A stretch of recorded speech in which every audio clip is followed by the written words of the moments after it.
भगवान ने नहीं करा। जरा विचार करिएगा, एक बड़ी सुंदर कथा शिव पुराण में आती है गजासुर की। गजासुर की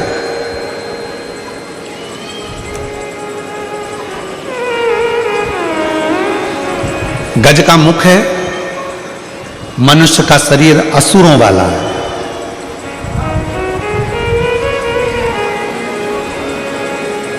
और एक बार उसके मन में आ गया था कि शिव की आराधना के सिवा कोई सार तत्व दुनिया का नहीं है, तो उसने असुर होने के बाद भी भगवान शंकर की आराधना करी, शिव की साधना करी। शिव साधना में डूबा वो, भगवान शंकर की आराधना में डूबा वो गजासुर।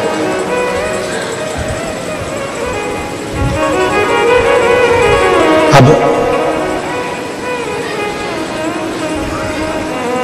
इतनी भगवान देवाधिदेव महादेव की आराधना में गजासुर हो गया, इतनी आराधना में डूब गया, साधना में डूब गया कि भगवान शिव को प्रकट होना पड़ा।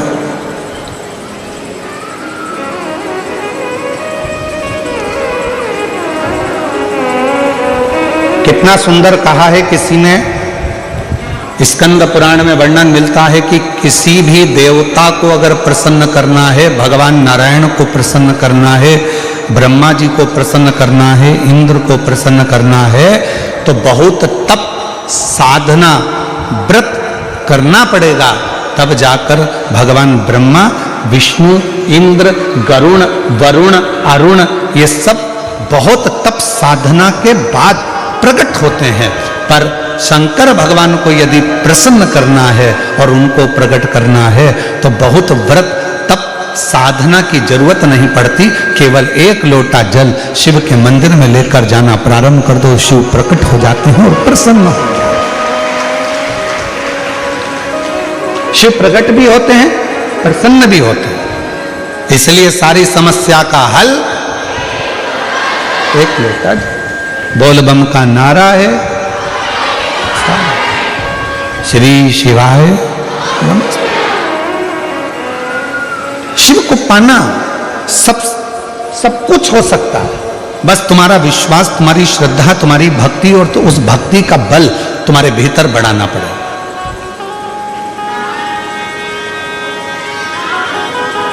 तुम्हारा बच्चा स्कूल में पढ़ता है? अरे जम के तो बोलो, पढ़ता है? ठीक है। उसके दोस्त भी स्कूल में पढ़ते हैं? जो स्कूल में पढ़ने वाले बच्चे हैं वो उसके दोस्त होंगे, वो भी स्कूल में पढ़ते हैं। अब तुम्हारे बच्चे के नंबर मान लो कम आए और उसके दोस्त के नंबर ज्यादा आ गए, तो इसमें गलती किसकी है? टीचर की, प्रिंसिपल की, स्कूल की, कि तुम्हारे बच्चे की? अपने बच्चे की गलती है। क्यों? अच्छी पढ़ाई नहीं करी होगी, याद नहीं करा होगा, लिखा नहीं होगा, अध्ययन नहीं करा होगा, इसलिए उसका नंबर कम आया। टीचर की गलती नहीं है। टीचर ने तो एक जैसा पढ़ाया, स्कूल में सब बच्चों को बिठाया, सबको अध्ययन कराया, सबको लिखाया, सबको होमवर्क दिया, सबको घर से लिखने के लिए बुलाया। बस गलती इतनी है कि हमारा बच्चा अच्छे से लिख नहीं पाया, अच्छे से अध्ययन नहीं कर पाया, याद नहीं कर पाया, इसलिए उसका नंबर, उसका परसेंट कम आया। और बाकी का उसका जो दोस्त था उसका परसेंट भी अच्छा बना, उसके नंबर भी अच्छे आ गए।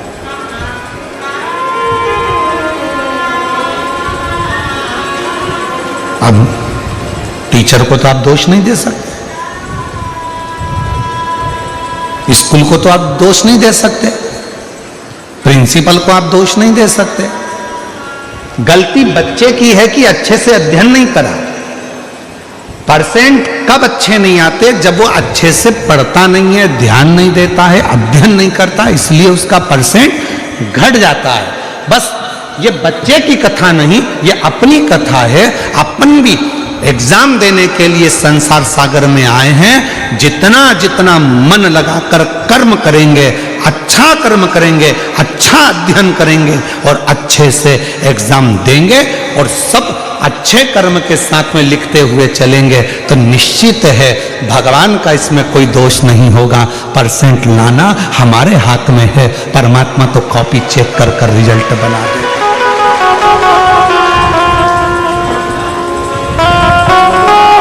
परमात्मा तो कॉपी चेक करेगा, रिजल्ट बना देगा।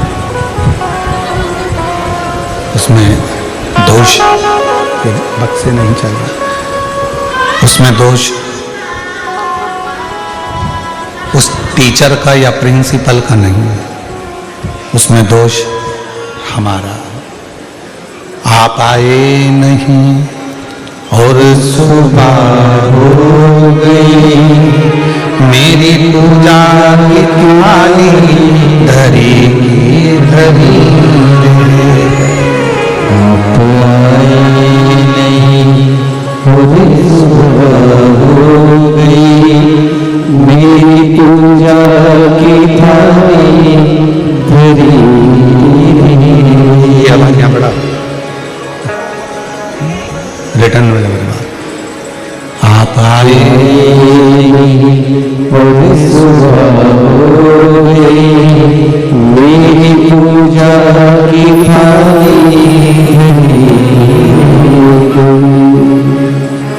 आप आते नहीं, अपराध बताते नहीं। आप आए नहीं, अपराध बताते नहीं।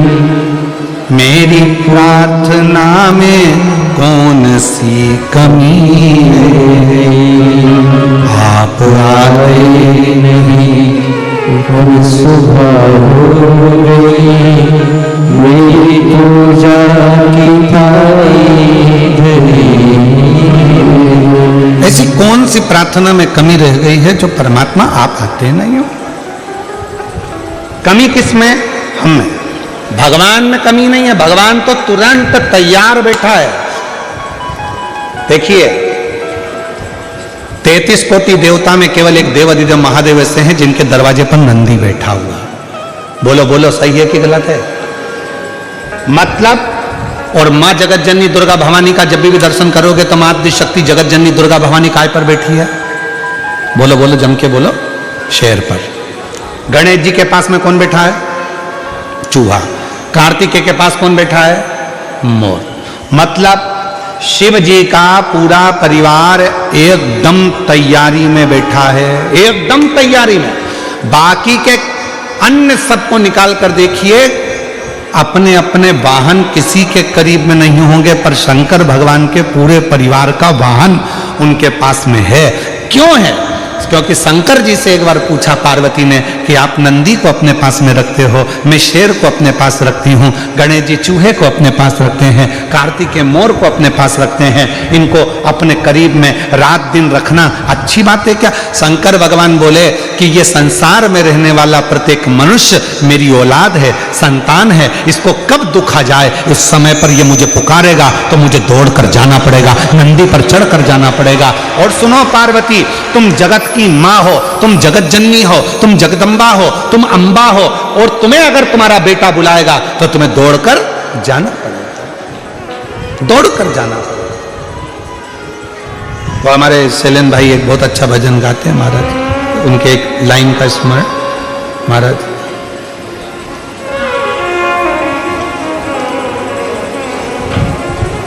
बेटा जो बुलाए माँ को,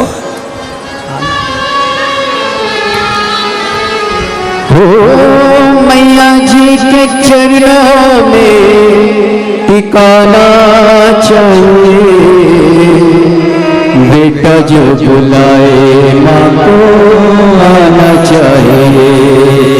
ओ बेटा जो बुलाए माँ को आना चाहिए। तो भगवान शिव कह रहे हैं पार्वती तो तेरे पास में सिंह इसलिए है, शेर इसलिए है कि जगत का अगर कोई बच्चा तुझे रात को पुकारे, दिन में पुकारे, जब पुकारे, तू माँ है मैं पिता हूं, और याद रखना, बच्चे अपना कमरा बंद कर कर सोते हैं, बेटे बहू अपना कमरा बंद कर कर सोते हैं, पर घर की जो बुजुर्ग माँ होती है, जो घर का बुजुर्ग बाप होता है, वो अपना कमरा कभी बंद कर कर नहीं सोता। उसे मालूम है मेरे बेटे बहू पोता पोती नाती पंती कब मुझे पुकारेंगे, एकदम दौड़ कर आ गए, दादी दादी दादी, तो मुझे उठना पड़ेगा, दादाजी दादाजी दादाजी उठना पड़ेगा, नाना जी नाना जी नाना जी उठना पड़ेगा। इसलिए घर का बुजुर्ग अपना कमरा बंद कर कर नहीं सोता, घर का बुजुर्ग अपना कमरा खोल कर सोता है, जिससे कोई आए तो मैं उठकर बैठ जाऊं। बहू का सिर दुखा, सास उठकर बैठ गई, बेटे का तकलीफ हुई, माँ उठकर बैठ गई, बेटी को तकलीफ हुई, माँ बाप उठकर बैठ गए। माँ बाप तुरंत तैयार रहते हैं, इसलिए शंकर भगवान के मंदिर में नंदी एकदम सामने तैयार बैठा है, और नंदी भी दोनों पांव टेक कर नहीं बैठा, नंदी ने एक पांव अपना तैयार कर कर रखा है कि कब भक्त पुकारेगा शिव जी बैठ जाएंगे और मुझे दौड़कर जाना पड़ेगा और उसका दुख मिटाना पड़ेगा।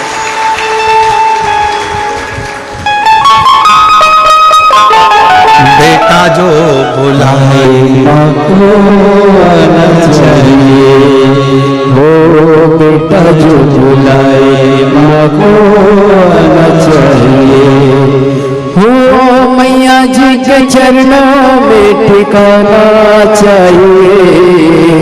इसमें एक लाइन शैलेंद्र जी और जोड़े, मेरे बाबा जी के चरणों में ठिकाना चाहिए, बबुआ जब बुलाए बाबा आना चाहिए, बबुआ जब बुलाए बाबा आना चाहिए। प्रेम से बोलो जय माता, सारे बोलो शेरा वाली पहाड़ों वाली मेहरा वाली, और बेटा जो बुलाए बस इसलिए मेरे शंकर भगवान नंदी को अपने सामने रखते हैं। माँ जगत जननी दुर्गा भवानी से, स्वयं माँ शेरावाली माता से एक बार माता लक्ष्मी जी ने पूछा, क्यों जगत जननी, हे दुर्गा भवानी, आप दिन रात शेर पर बैठी रहती हो, क्यों?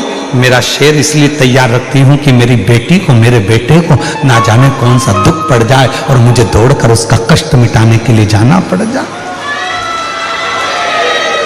दौड़कर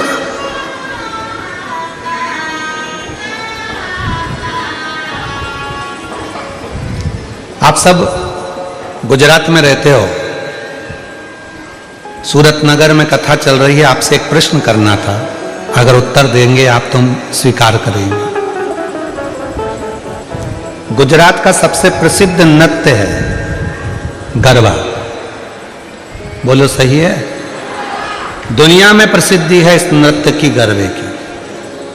हमें एक बात पूछना था कि गरबा चौकोर क्यों नहीं होता, गरबा हमेशा गोल ही क्यों होता है? हमें प्रश्न करना था कि गरबा लंबा क्यों नहीं होता, गरबा आड़ा टेढ़ा क्यों नहीं होता, गरबा षडाकृति का क्यों नहीं होता। गरबा हमेशा, चाहे कितनी बड़ी भी फील्ड हो, कितना भी बड़ा भी ग्राउंड हो, पर गरबा हमेशा गोल क्यों होता है? हमें केवल एक प्रश्न का उत्तर मेरे गुजराती भाई बहनों से चाहिए, और उत्तर दें तो अच्छी बात है कि गरबा गोल क्यों होता है। और आप लोग तो करते रहे हो, और बेटा जो बुलाए माँ को आना चाहिए। अब आप लोगों में से कितने लोग गरबे में गए, जरा हाथ उठाओ जरा। नवरात्रि में गरबे में कौन कौन जाता है? सब जाते हो? धरो धरो धरो, रख लो, तुम तो रख लो। चलो, तो अब तुम लोग जाते हो तो उत्तर जरा दीजिएगा कि गरबे में गोल क्यों घूमा जाता है, कारण क्या? महाराज, चौकोर में एक सिरा खत्म हो सकता है, लंबाई में एक सिरा खत्म हो सकता है, षडाकृति में एक सिरा खत्म हो सकता है, पर गोल आकृति में कोई सिरा खत्म नहीं होता। मतलब आस लगी रहती है कि मेरी जगत जननी जगदम्बा आएगी जरूर और मेरा दुखड़ा मिटाएगी। एक आस, और वो आस कभी जिंदगी में खत्म नहीं होना चाहिए।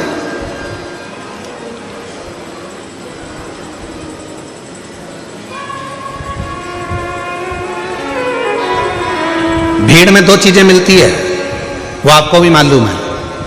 भीड़ में दो चीजें मिलती है, भीड़ में दो चीजें प्राप्त होती है। कौन कौन सी चीज मिलती है भीड़ में? एक मिलता है धक्का और दूसरा मिलता है धोखा। बोलो बोलो, सही है कि गलत है? भीड़ में, छोटू भाई, भीड़ में दो चीजें मिलती है, एक मिलता है धक्का और दूसरा मिलता है धोखा। निगाह हटी और दुर्घटना घटी। अभी थोड़ी देर के लिए पल्लू नीचे आया था और भीड़ में धक्का लगा और धोखा। छोटू भाई, मिश्रा जी कहां बैठा? हाँ मिश्रा जी, ध्यान देना जरा, बहुत अच्छी बात है, कथा के तत्व पर ध्यान दीजिएगा। भीड़ में दो चीजें मिलती है, एक मिलता है धक्का और दूसरा मिलता है धोखा। पर याद रखना, दुनिया की भीड़ में धक्का भी मिलेगा और धोखा भी मिलेगा, पर जब धर्म की भीड़ होती है तो उसमें धक्का मिल सकता है पर धोखा कभी नहीं मिल सकता। उसमें शिव तत्व प्रदान जरूर करता, प्रदान कर। कई कई माताएं कहती है, गुरुजी हमारे देखो इतनी भीड़ थी, हमारी गले की चेन चली गई। अच्छा ईमानदारी से बोलो, जो नौकरी करने वाले हैं उनका प्रमोशन हो गया, तुम कथा सुनते सुनते पीछे से आगे आके बैठ गए, तुम्हारा प्रमोशन हो गया, पर चोट्टे का आज तक प्रमोशन नहीं हुआ। वो चोट्टा की चोट्टे ही दिया, उसका प्रमोशन नहीं हुआ। जिसकी चेन गई उसकी 2 तोले की ज्यादा बन गई, भगवान ने बनवा दी। मेहनत करी उसने कि अब गई, क्या करूं, रिपोर्ट भी करी मैंने, ये भी करा मैंने, वो भी करा, पर उसकी चेन भगवान ने कहीं ना कहीं मेहनत करके 2 तोले की ज्यादा बनवा दी, कृपा कर दी। पर जो चोट्टा था, चोट्टाई करते करते उसकी पूरी जिंदगी निकल गई, फिर भी वो चोट्टा की चोट्टा ही दिया, उसका प्रमोशन नहीं हो पाया, वो चोट्टा की चोट्टा ही। क्यों? क्योंकि उसने जिंदगी में सबको धोखा दिया है, और धोखा देने वाला कभी खुशी की जिंदगी नहीं जी सकता, वो दुख की ही जिंदगी जीता। याद रखना, भीड़ में 2 चीजें ज्यादा मिलती हैं। पहले नंबर पर मिलता है धक्का और दूसरे नंबर पर मिलता है धोखा। दुनिया की भीड़ में चलोगे तो एक ना एक दिन धक्का भी मिलेगा और धोखा भी मिलेगा, इसलिए सावधान सावधान। मेरे गुजराती बहन भाई, मेरे सूरत की जीजियों, सूरत के जी जाओ,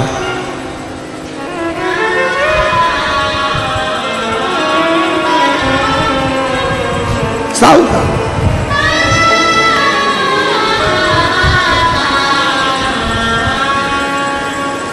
थोड़ा समझ, धर्म में धक्का मिल सकता है पर धोखा नहीं मिलता। शिव जी को जल चढ़ाने वाला को कभी धोखा नहीं मिल सकता। श्री शिवाय नमस्तुभ्यम जपने वाले को कभी धोखा नहीं मिल सकता। शंकर भगवान के मंदिर में झाड़ू पोछा करने वाले को कभी धोखा नहीं मिल सकता। और जिसने धोखा दिया है, एक ना एक दिन उसको रोते रोते तुम्हारे चरणों में आकर पांव पकड़ना ही पड़ेगा। अगर शिव भक्त के साथ धोखा किया, शंकर के भक्त के साथ अगर धोखा हुआ है, तो फिर एक ना एक दिन तुम उसको चरण पकड़ेगा।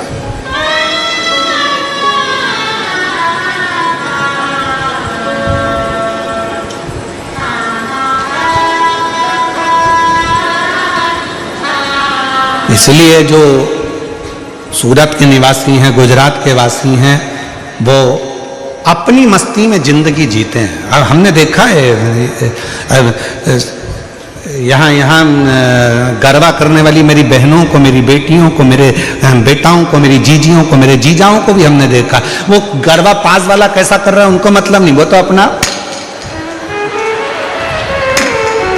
वो अपनी मस्ती में जीते हैं। और दुनिया में बहुत लोचे होते हैं और सूरत वाले तो लोचा ही खा जाते हैं। यहाँ एक खाने का आइटम भी है, क्या बोलते हैं, लोचा है। और दुनिया में लोचा शब्द दूसरा है, लड़ाई झगड़ा करना। अच्छे लोचे में फंसाया। अब तो सोचो जरा, गुजरात वाले कितने भारी होंगे। यहाँ लोचे को निपटा जाते, आ जा। यहाँ कोई लोचा वोचा यहाँ फालतू का चलता नहीं, या तो अपन निपटू के बैठ जाओ।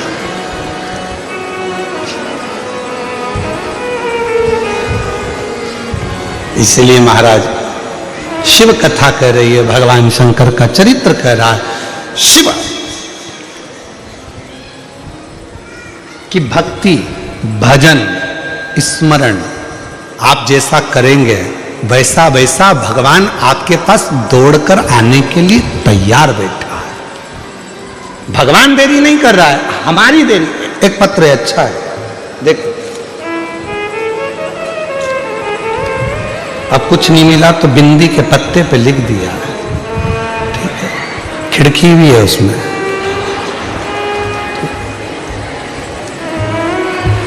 अच्छा है वो तो बिंदी नहीं भेजी, नहीं तो कह देती भैया भाभी को दे देना। हमारी तरफ से संक्रांति चल रही है तो वो संक्रांति में वो मकर संक्रांति के दिन वो 14 आइटम बंटते हैं ना, तो उसमें वो लिख के भेज देती 14 बिंदी है, हमारी भाभी को दे देना, मकर संक्रांति का गिफ्ट। अब उन्होंने पत्र में लिखा,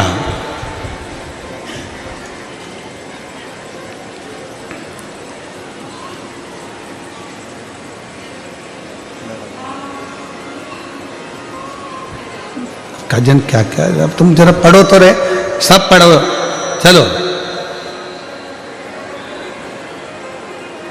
पढ़ते जाओ। हम उंगली चला रहे हैं इसमें। हम गुजरात,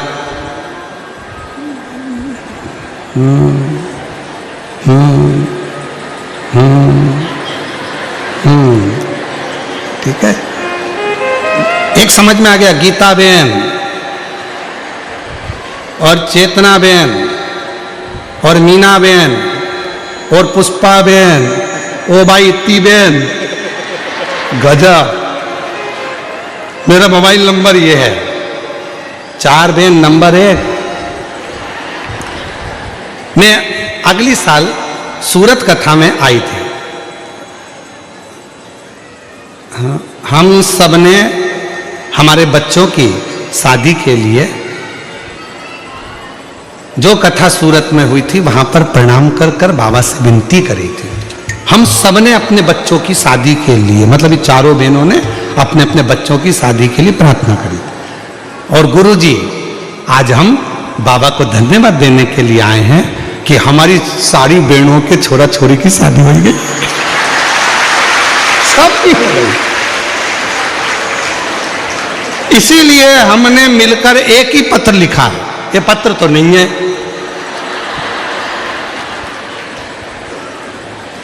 अच्छा एक लाइन और लिखी, वो भी तुम पढ़ लो, अच्छे से पढ़ना। हम सबको एक बेलपत्र दे दो।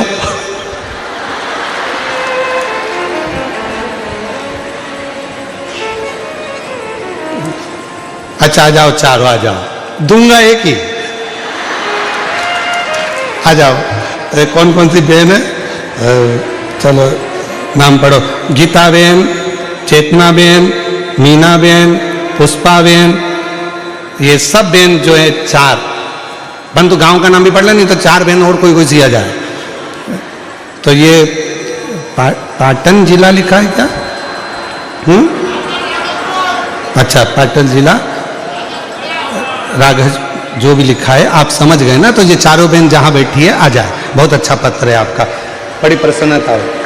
शिव कृपा कैसे करते हैं? तो इन बहनों ने पत्र के माध्यम से कहा कि हम पिछली कथा में आए थे, बाबा को अपने मन का भाव कहा था और एक साथ ग्रुप बनाकर हमने जो बाबा से विनती करी थी, हमारे बाबा ने वो विनती स्वीकार करी और हमारे बच्चों का विवाह कर दिया। ये स्वीकृति। आप शिव जी के पास जा रहे हो, शंकर भगवान के पास जाकर एक लोटा जल चढ़ा रहे हो, शिव जी से प्रार्थना कर रहे हो, भगवान शंकर से अनुरोध कर रहे हो, शिव जी को जाकर अपने मन का भाव कर रहे हो, तो बाबा उसको स्वीकार कर रहा है, शिव उसको स्वीकार। इसमें टीचर की गलती नहीं है।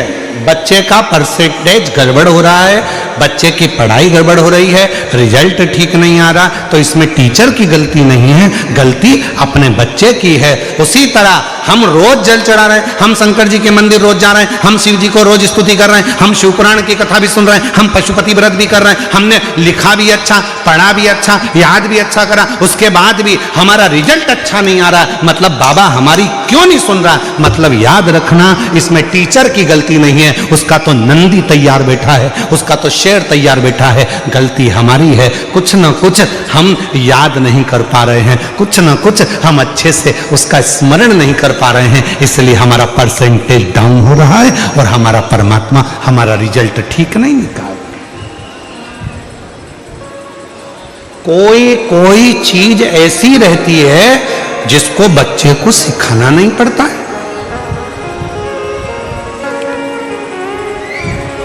सिखाना ही नहीं पड़ता। कितनी माताएं बैठी हैं जिनके बच्चे कोचिंग क्लास जाते हैं, ट्यूशन जाते हैं, पढ़ने जाते हैं। बोलो बोलो जल्दी जल्दी हाथ उठाओ।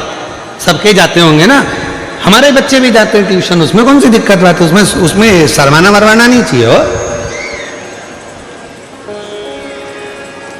सबके बच्चे ट्यूशन जाते हैं, सबके बच्चे कोचिंग जाते हैं। बच्चे को अच्छा पढ़ना है, कोचिंग क्लास जाना पड़ेगा, उसको सिखाना पड़ेगा। लैपटॉप चलाना है तो भी उसको सिखाना पड़ेगा, गाड़ी चलाना है तो भी उसको सिखाना पड़ेगा, मशीन चलाना है तो भी उसको सिखाना पड़ेगा। केवल एक चीज ऐसी है जो बच्चे को सिखाना नहीं पड़ता, वो है मोबाइल।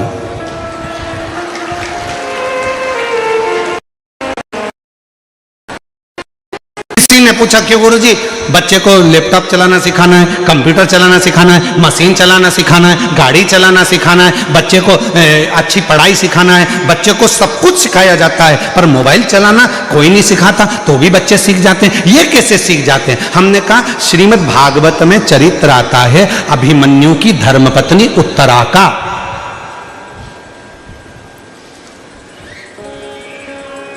श्रीमद् भागवत में चरित्र आता है कि गर्भस्थ हिरण्यकशिपु की पत्नी जब गर्भ से थी, नारद जी उसको लेकर चले गए थे। इतना सत्संग कराया कि उनके गर्भ से जो बच्चे ने जन्म लिया उसका नाम प्रहलाद हो गया। जो आते से ही भगवान के नाम का एलान करा वो प्रहलाद हो गया। मतलब डॉक्टर कह देते हैं बेड रेस्ट, गर्भ के समय पर बच्चा गर्भ में है और डॉक्टर ने कह दिया बेड रेस्ट। अब बेड रेस्ट में करना क्या है? कोई रामायण तो पढ़ोगे नहीं, गीता पढ़ोगे नहीं, शिव पुराण पढ़ोगे नहीं, तो करोगे क्या? इतने ध्यान से मोबाइल चलाते हो कि अंदर बैठा पप्पू वो पूरी ध्यान लगाकर, तुम सोच रहे हो कि मैं देख रही हूं मोबाइल, नहीं, वो अंदर से देख रहा, पूरा ज्ञान ले रहा है मोबाइल का। ऐसे खोलना है मोबाइल को, लॉक हो जाए तो ऐसे करना है, ऐसे करना है। और बच्चा बस उसको सारी कोचिंग देना पड़ती है, सारी क्लासों में भेजना पड़ता है, पर मोबाइल चलाने की क्लास में बच्चे को नहीं भेजना पड़ता, क्योंकि वो माँ के गर्भ में इतना सीख कर आता है कि आते से ही उसको मोबाइल रूपी खिलौना प्राप्त हो जाता है।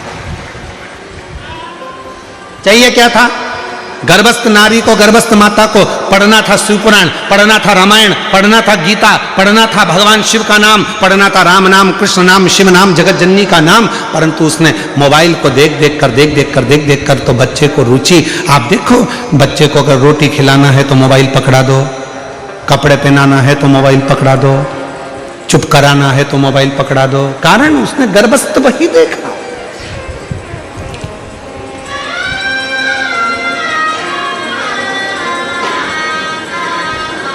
इसलिए मेरी जीजियों, मेरे जीजाओं, मेरी बेटियों, बेटाओं, मेरे बुजुर्ग माँ बाप, हाथ जोड़ निवेदन करूं आप सबसे कि अपने घर की बहुओं का जब जापे का समय हो, गर्भस्थ समय हो, मेरी जीजियों, तुम्हारी सास भले तुमसे ना कहे, तुम्हारा ससुर तुमसे ना कहे, तुम्हारा पति तुमसे ना कहे, फिर भी अगर गर्भ में बच्चा हो तो थोड़ी देर भगवान की अच्छी अच्छी किताबें पढ़ा करो। हमारे राष्ट्र के सैनिकों का चरित्र पढ़ा करो, राष्ट्र रक्षकों का चरित्र पढ़ा करो, जिससे हमारा बच्चा जन्म ले तो छत्रपति वीर शिवाजी और महाराणा प्रताप जैसा जन्म।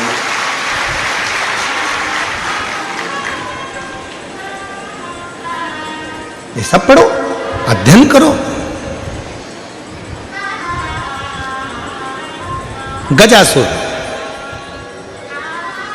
हाथी का मुख है, असुर का शरीर है, पर किसी के मुख से सुन लिया था कि भगवान का भजन करा जाए, शिव जी को राजी करा जाए तो सब कुछ मिल सकता है। और 33 कोटि देवता में सबसे जल्दी राजी होने वाला देवता यदि कोई है तो देव अधिदेव महादेव है। ये गजासुर को मालूम पड़ गया तो गजासुर ने शंकर भगवान की आराधना साधना करना प्रारंभ कर दिया, शिव की आराधना से।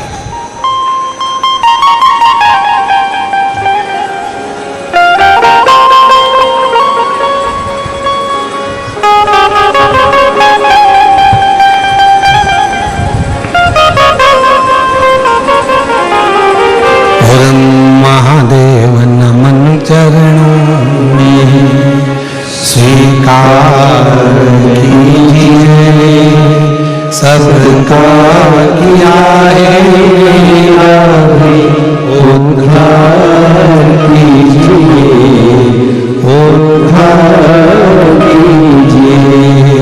हे त्रिपुरधारी, हे त्रिशूलधारी, हे त्रिपुरधारी, हे त्रिशूलधारी।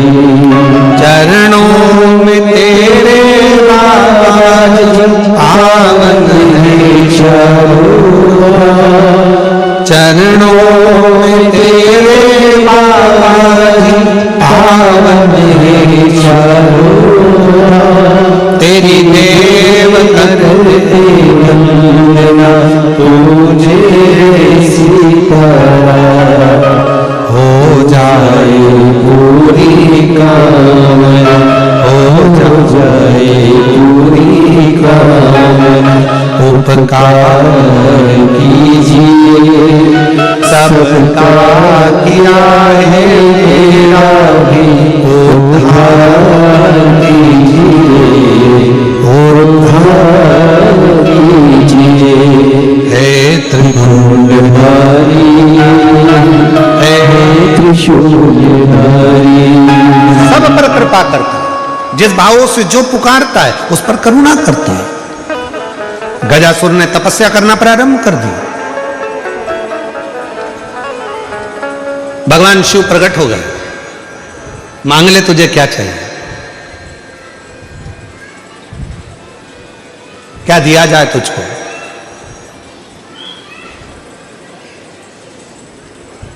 गजासुर ने कहा आप कौन हो। भगवान बोले जिसको तूने पुकारा है मैं वही हूं। शिव जी हां, पर मैंने तो सुना था कि आप इतनी जल्दी आते ही नहीं हो। मैंने तो ये सुना था कि आप इतनी जल्दी आते नहीं हो। शंकर भगवान बोले बुलाने वाले में अगर सामर्थ्यता है और वो दिल से अगर मुझे बुलाता है तो आने में मुझे समय नहीं लगता, मैं दौड़ कर चले आता हूं, दौड़ कर।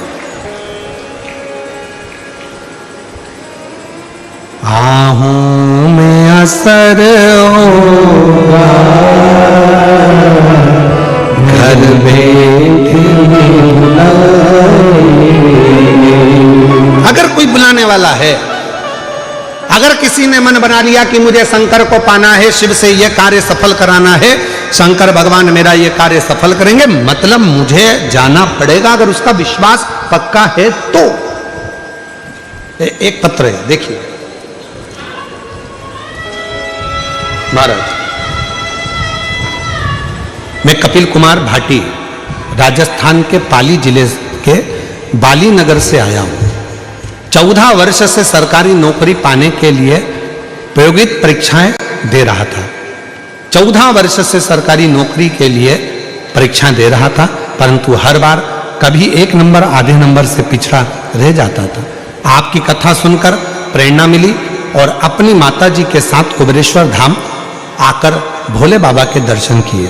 बाबा से प्रार्थना की कि मैंने परिश्रम किया, मेरी माताजी ने पशुपति के 5 व्रत किए, 1 लोटे जल में बल है, मैंने साक्षात महसूस किया है। आपके बताए इस उपाय से मेरे जीवन को खुशियां से भर दिया। 2 वर्ष पूर्व मैं आपकी कथा में आया था उज्जैन, जो शिक्षक भर्ती परीक्षा मैंने उस समय दी थी। सुना था कथा के पंडाल में बैठकर जो मांगते हैं वो मिलता है। उज्जैन की कथा में पहुंच गया, पंडाल में बैठा, कथा सुनी, बाबा की कृपा से ऐसी बाबा ने कृपा कर दी कि 14 वर्ष के बाद, समझ लो 14 वर्ष का मेरा वनवास मेरे बाबा भोलेनाथ ने तोड़ दिया और बाबा की कृपा से मेरा सरकारी शिक्षक पद पर नियुक्त हो गया। मैं बाबा को यहां प्रणाम करने के लिए आया हूं, मैं बाबा को नमन करने के लिए आया हूं। आज 14 वर्ष। एक पत्र और है। मेरा नाम मंजू ओदिच्य है, मैं राजस्थान जिला, अगर जिनके पत्र पढ़ रहे हैं अगर बैठे हो तो आ सकते हैं। मेरा नाम मंजू ओदिच्य है, मैं राजस्थान जिला उदयपुर से रहती हूँ। मेरी उम्र 38 साल की है। मेरी माता ने मुझे आपके बारे में बोला। सीहोर वाले महाराज प्रदीप मिश्रा जी जो कथा में बताते हैं, वो जो उपाय बताएं, उपाय कर, तेरी सारी मनोकामना पूरी होगी। पशुपतिनाथ